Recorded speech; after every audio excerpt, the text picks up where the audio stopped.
जय Shri Swaminarayan.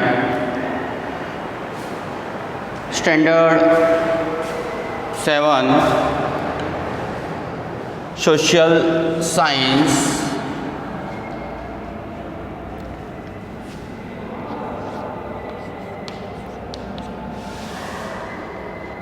Chapter number 8, Delhi during the medieval period. Dear student, as we in our previous lecture we discuss about the Shahabuddin Ghori.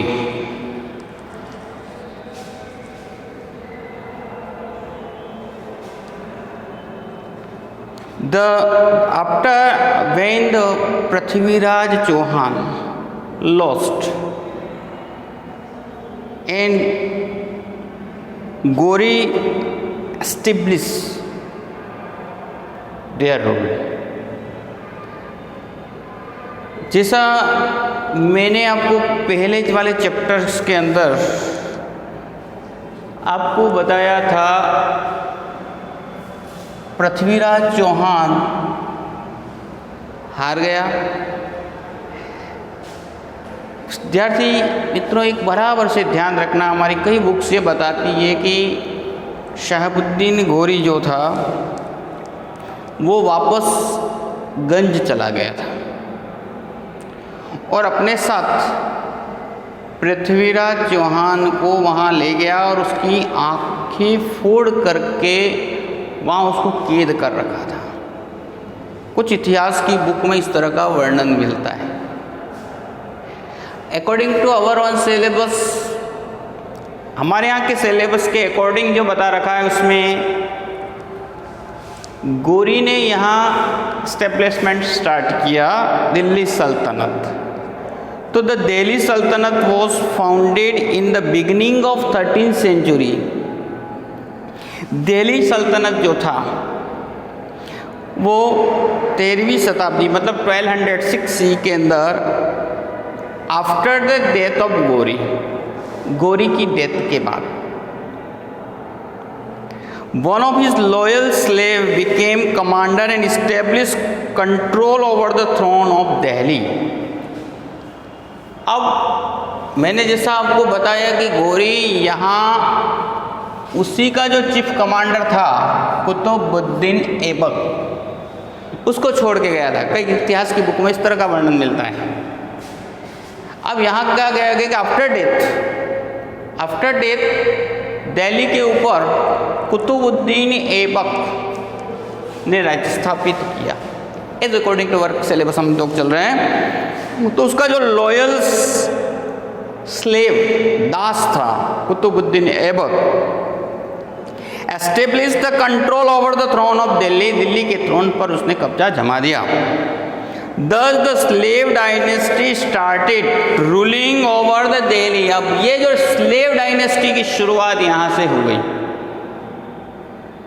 Slave dynasty की शुरुआत दिल्ली के अंदर starting when Qutubuddin Aibak, क्योंकि घोरी का जो स्लेव था वो कुतुबुद्दीन ऐबक था, वो उसका चीफ कमांडर भी था और उसका स्लेव भी था। So thus the slave dynasty started ruling over Delhi। Though he faced many difficulties, उसको कई कठिनाइयों का सामना करना पड़ा भारत के अंदर उसको एस्टेब्लिश करने में अपने राज्य को।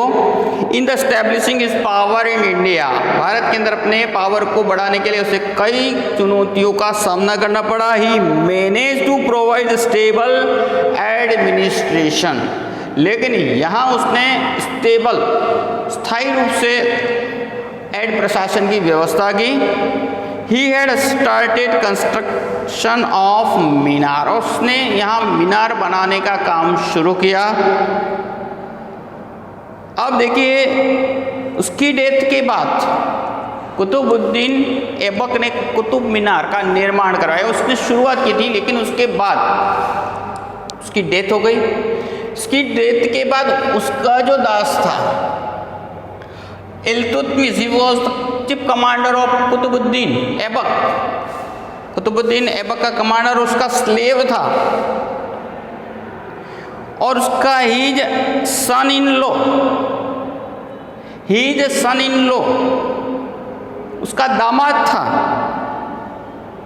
हु सक्सीडेड हिम, और उसकी मृत्यु के पश्चात वो सत्ता पर आया। Completed that construction of the minar, उस जो कुतुब मीनार है दिल्ली के अंदर, उसका पूरा काम उसने करवाया, इल्तुतमिश ने, ध्यान देना। This minor which came to be known as famous Qutub Minar, जो कुतुब मीनार के नाम से फेमस है। अब ये जो कुतुब मीनार है, that is the mixture, this construction is the mixture of both Hindu and Muslim style, Hindu और मुस्लिम स्टाइल से बना हुआ है। This place was capital during सल्तनत एज, सल्तनत कालीन युग के अंदर ये कैपिटल स्थान रहा था। तो इस तरह आपने शुरुआत हुई स्लेव डायनेस्टी की।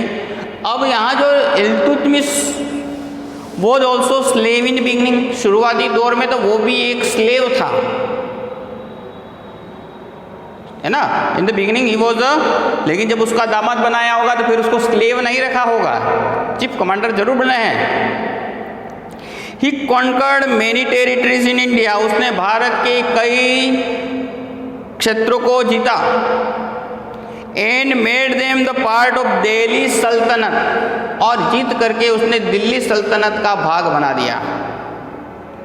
सो he is known as the founder of slave dynasty, इसलिए उसको क्या कहा जाता है, स्लेव डायनेस्टी का स्टेब्लिशर या फाउंडर।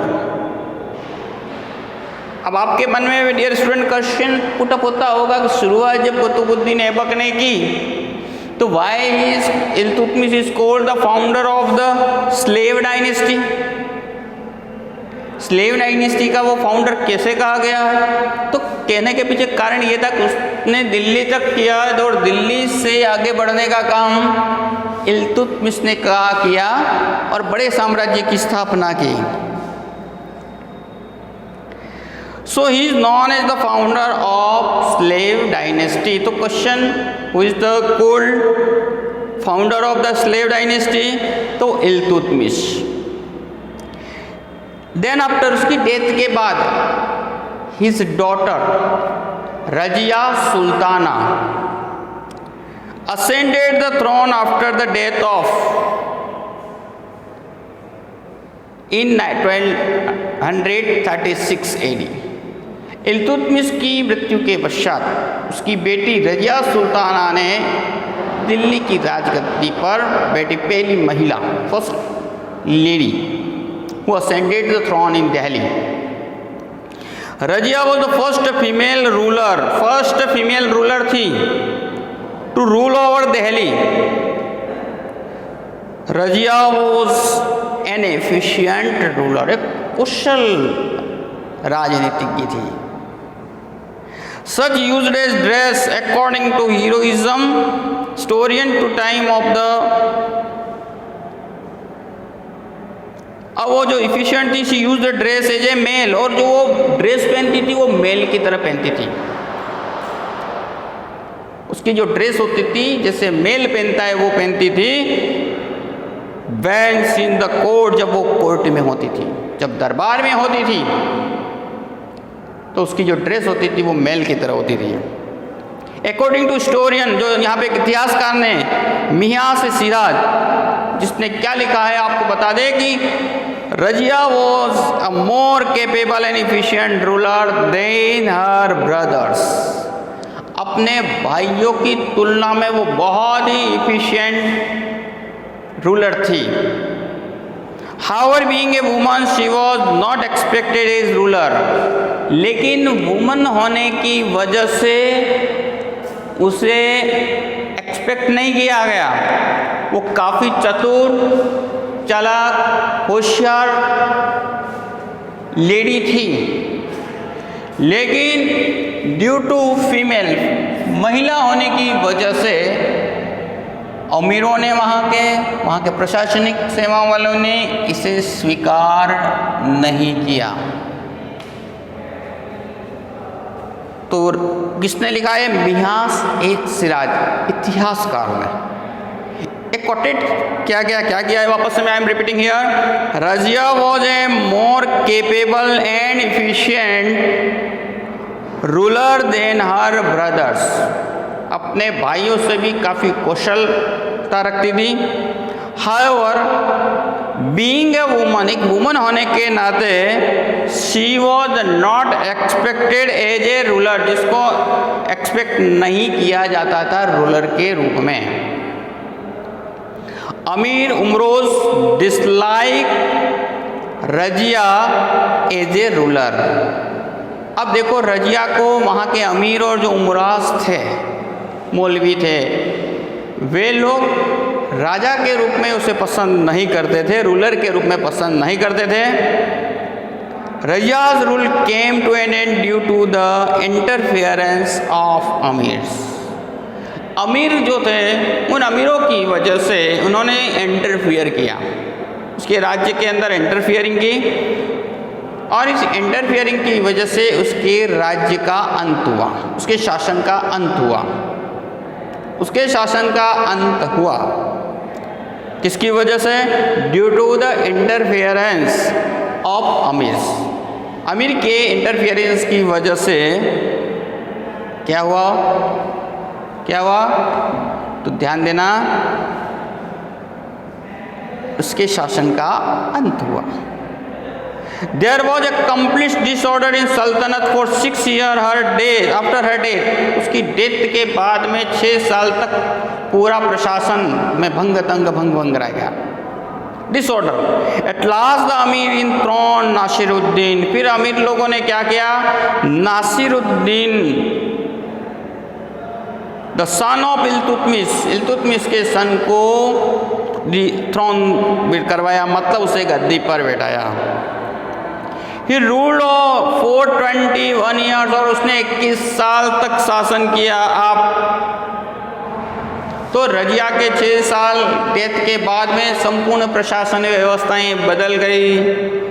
अमीरों ने मिल करके उसी के बेटे नासिरुद्दीन को राजगद्दी पे बिठाया और उसने 21 साल तक शासन किया। आफ्टर हिज डेथ, उसकी डेथ के बाद गियासुद्दीन बलबन, उसकी डेथ के बाद Ghiyasuddin Balban ascended the throne of Delhi. Delhi की सत्ता पर गियासुद्दीन बलबन बैठा। He was a strong ruler, और ये बलबन था, वो क्या था? बहुत ही स्ट्रॉन्ग रूलर था। Who brought an end of disorder and establishment peace, और जिसने जो डिसऑर्डर चल रहा था, अव्यवस्थाएं चल रही थी, उसको खत्म की और शांति स्थापित की। बलबन हैड बीन ए वजीर ऑफ नासिरुद्दीन। बलबन कौन था? नासिरुद्दीन का वजीर था फॉर 20 ईयर्स, 20 सालों से। Subsequently, he ruled as the Sultan for 22 years, and his descendants were weak, and the Khilji dynasty ruled over the Delhi. अब देखो, ये जो उसके जो डिसेंडेंट थे, उनसे उनके बेटे वगैरह, वो कमज़ोर थे, और कमज़ोर होने के बाद में यहाँ स्लेव डायनेस्टी का अंत हुआ और खिलजी डायनेस्टी ने, खिलजी वंश ने यहाँ अपनी सत्ता स्थापित की। तो his descended were weak and Khilji dynasty establish its rule over Delhi. तो डियर स्टूडेंट, आज जो हमने जो पढ़ा, ध्यान दें क्या क्या पढ़ा, कि यहाँ शुरुआत कहाँ से की थी हमने? गोरी से, शहाबुद्दीन गोरी से। एज वी एवरीवन नो, जैसे हमने प्रीवियस चैप्टर में पढ़ा था, हमारा 6 नंबर का, उसमें गौरी के बारे में पढ़ा था। Ghori won and Prithviraj Chauhan lost the battle. और उसके बाद में, जैसा भी मैंने आपको पहले बता दिया कि काफ़ी कन्फ्यूजन वाली स्थिति है, लेकिन according our syllabus we are going यहाँ गौरी ने अपने राज्य को स्थापित किया। आफ्टर हिज डेथ, उसकी डेथ के बाद उसी का सेवक था, उसी का सेनापति था और वो था कुतुबुद्दीन ऐबक, उसका वफादार, उसने सत्ता संभाली। उसकी डेथ के बाद इसी का सन इन लॉ, फर्स्ट कंडीशन में तो वो खुद क्या था, इसका स्लेव था लेकिन दामाद। फिर उसी की बेटी रजिया सुल्ताना, फिर उसका रजिया सुल्ताना का ब्रदर, और फिर उसके बाद में गियासुद्दीन बलबन। तो इस तरह ये पूरी स्लेव डायनेस्टीज का चक्र था। तो dear student, read carefully this chapter, बड़े ध्यान से पढ़ना और सेपरेटली नोट्स, हर का अलग अलग नोट्स होना चाहिए, जिससे you can be able to understand, okay, जिससे आप अच्छी तरह से उसको समझ सकें। जय श्री स्वामीनारायण।